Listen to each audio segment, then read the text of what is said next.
السلام عليكم، كي دايرين؟ ان شاء الله تكونوا بخير وعلى خير. هذا الفيديو يلقاكم في احسن الاحوال. اليوم في هذا الفيديو هذه غادي نشارك معكم طاجين اللي كيجي رائع باللوبيا الكريني اولا الفاصوليا البيضاء اللي كتكون طريه ماشي اليابسه.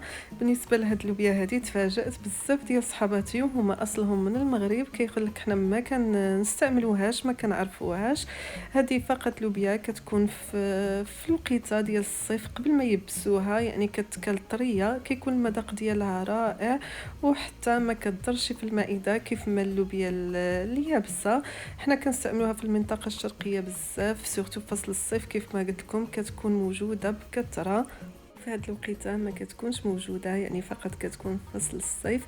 وكنشكر بزاف صاحبتي نوال الله يخطيك، هي اللي جابتها لي من المغرب. كانت عندي في الفريزر، وهذه اخر مره طيبت بها 3 مرات، وهذه اخر مره اللي بقى لي. قلت لي مالا ما نشاركش معكم هاد الطاجين هذا. وبالنسبه للطريقه ديال الطياب ديالها كتكون عاديه بحال الجلبان او الخرشف او اي حاجه، يعني في الخضار اللي كنطيبوها عاديه، ماشي بحال اللي كنطيبوا اللوبيا اليابسه. في هذا الطاجين هذا غادي نحتاجوا للحم. هنايا عندي اللحم ديال الغنمي، وكيف ما كتشوفوا قطعته مرسويات صغار باش ما يشدليش الوقت في الطياب. وكيف ما كتعرفوا ان الطاجين ما كيطيبش في المرقه، ما كيكونش الماء كتير باش نطيبوا الطاجين. على داك الشيء نقطعوا اللحم باش ما ياخذناش وقت كتير. بالنسبه للخضار هنايا عندي اللفت. بالنسبه لهاد اللفت كتجي رائعه مع اللوبيا الكريني. هاد اللفت حنايا في المنطقه الشرقيه كنقولوا لها اللفت المختاريه، ما عرفتش المناطق الاخرى كيفاش كيسميوها. كتكون لذيذه وكتواجد في هذا الوقت بكثره. وغادي هنايا عندي واحد 2 حبات ديال البطاطس، 2 حبات تاع الجزر، واحد البصله كبيره، واحد الحبه ديال الطماطم. بالنسبه للعطريه غادي نحتاجوا الفلفل الاسود، سكينجبير، القرفه، الفلفل الاحمر، الخرقوم البلدي والملح. وبالنسبه للطريقه هنايا غادي نطيب اللوبيا ديالي في الطاجين، كتجي رائعه وتجي لذيذه احسن ملي كنطيبوها في الكوكوط. هنايا اللوبيا سبحان الله في المغرب كتشد وقت طويل، ضروري ما تطيب في الكوكوط. وسبحان الله هنايا ما عرفتش الماء ديالهم هو اللي كيخلي كل حاجه تطيب بسهوله. فهذا شحال كنت كنظن فقط اللحوم، ولكن حتى الا جبنا اللوبيا ولا جلبان من المغرب ولا الخضروات حتى هما اللي كيجيو من المغرب في السا كيطيبوا. هنايا كيف ما شفتوا معايا البصله درتها كتشحر، غادي نخليها حتى كترخى تدبال شويه، عاد كنضيف من فوقها اللحم. وهنايا كنمر نحضر الشرموله اللي غادي نشرمل فيها اللحم والخضر.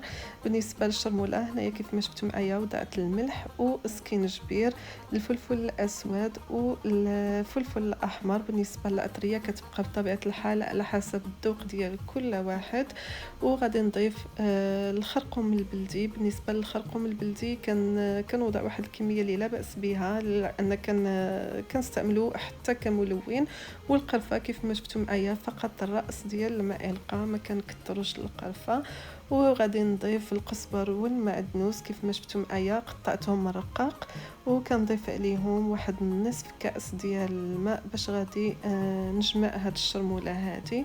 كنخلط الكل مزيان حتى كينسجموا لي العناصر. دائما انا هذه هي طريقتي في الطواجن، ما كتعجبنيش ندير الخضار عفوا العطريه من فوق الخضار واللحم، كتبقى باينه فيه وما كتدخلش فيه مزيان هكا. سورتو الا كان الوقت تخليو الشرموله تدخل في اللحوم كيجيو احسن. وكيف ما شفتوا معايا هنايا الشرموله قسمتها على 2، النصف وضعته من فوق اللحم غادي نشرمل به اللحم، والنصف الاخر غادي نخليه للخضر.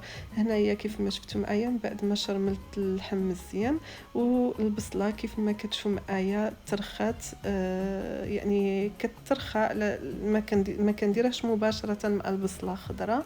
وكناخذ اللحم هنايا كنحاول انني ناخذه بدون داك الشرموله، كنحطو ناشف باش يتقلى لي مزيان مع البصل.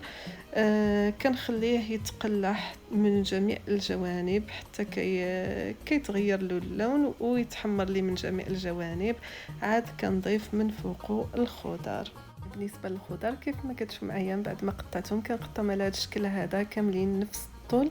اللفت قطعتها رقيقه باش ما تشدليش الطياب، لا هي لا الجزر وكذلك البطاطا على هذا الشكل هذا.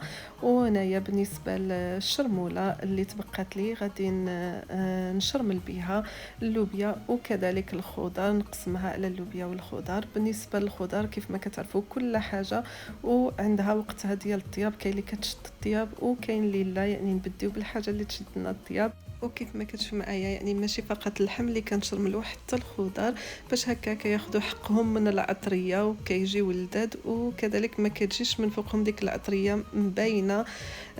بالنسبه هنايا كيف ما شفتوا معايا اللحم من بعد ما قليته مزيان حتى كيتغير اللون ديالو، كيتحمر من جميع الجوانب. كنضيف عليه مطيشه. بالنسبه لهاد المطيشه كيف ما شفتوا معايا قطعتها رقيقه، وكنضيف الخضره اللي كتشد لي الطياب. كيف ما سبق وقلت لكم في اول الفيديو، انا اللحم استعملت اللحم ديال الغنمي دائما في الطواجن، سواء كنستعمل اللحم ديال الغنمي او الدجاج، هما اللي ما كيشدوش الوقت. هنا بالنسبه للحمرا ما طيبتوش، فقط قليته وكنضيف عليه مباشره اللوبيا كيطيبوا في مره.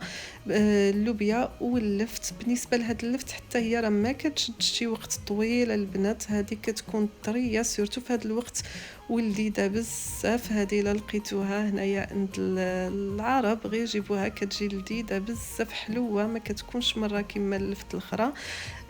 هنايا غادي نخليها فقط طيب واحد نص ساعه فقط اللفت واللوبيا، ومن بعد غادي نضيف الجزر والبطاطس. هنايا من بعد مرور واحد نصف ساعة كنضيف باقي الخضر الجزر والبطاطس. هنايا بالنسبة للتشكيل ديال الطاجين كيبقى على حسب الرغبة ديال كل واحد، غير شحال ما قطعنا الخضر يكونوا متساويين في الطول ديالهم، وكذلك الحجم ديالهم كيجيو زوينين في الشكل ديالهم، وحتى في الطياب كيساعدونا في الساعة كيطيبوا وما كياخذوش وقت طويل. هنايا بالنسبة للشرمولة اللي تبقات لي كنوضعها من فوق الطاجين، كنغطي عليه مرة أخرى وكنخليهم يطيبوا وياخذوا وقتهم في الطياب حتى كنحسوا بأن داك الجزر طاب، لأن الجزر حتى هو كياخذ شوية ديال الوقت في الطياب، أما البطاطا في الساعة كطيب. وهذا هو الشكل النهائي ديال الطاجين اللي حضرته معكم اليوم باللوبيا الكريني او الفاصوليا البيضاء الطريه. كتجي لذيذه بزاف، وسيرتو مع هاد الخضر هادو اكثريه اللفت هادي كتكون لذيذه بزاف. وهذا هو الوقت ديالها كتكون متواجده بكثره، والحمد لله اليوم حتى في هولندا رجعوا كيجيبوها بزاف، كتلقاوها عند الجزاره العرب. بالنسبه للطاجين كيف ما شفتوا معايا جا مجمر. المرقه هي هذيك اللي متبعين قناتي، راه دائما انا في الطواجن ما كنديرش كثره الماء، غير فقط القليل باش كتجي مجمره وما كتاخذناش وقت باش نجمروها. وحتى الطاجين ما كتبقاش طيش داك المرق على الجوانب من كنكثروا الماء، لان الخضر بداتهم فيهم الماء، واللحم حتى هما كيطلقوا داك الماء ديالهم، ديك الكثره كتشدنا وقت طويل باش نجمروا الطويجن ديالنا. هنايا هاد الطويجن رافقته مع الخبز ديال الدار، كيف ما كتشوفوا معايا جا رائع، لا المطلوع ولا الخبز ديال الفران. من بعد غادي نشاركه معكم، صيبته فقط بدقيق القمح الكامل، جا رائع. نتمنى ان هذا الفيديو ديال اليوم ينال اعجابكم، والى عجبكم اكيد ما تبخلوش عليا باللايك ديالكم، والى فيديو اخر ان شاء الله. مع السلامه.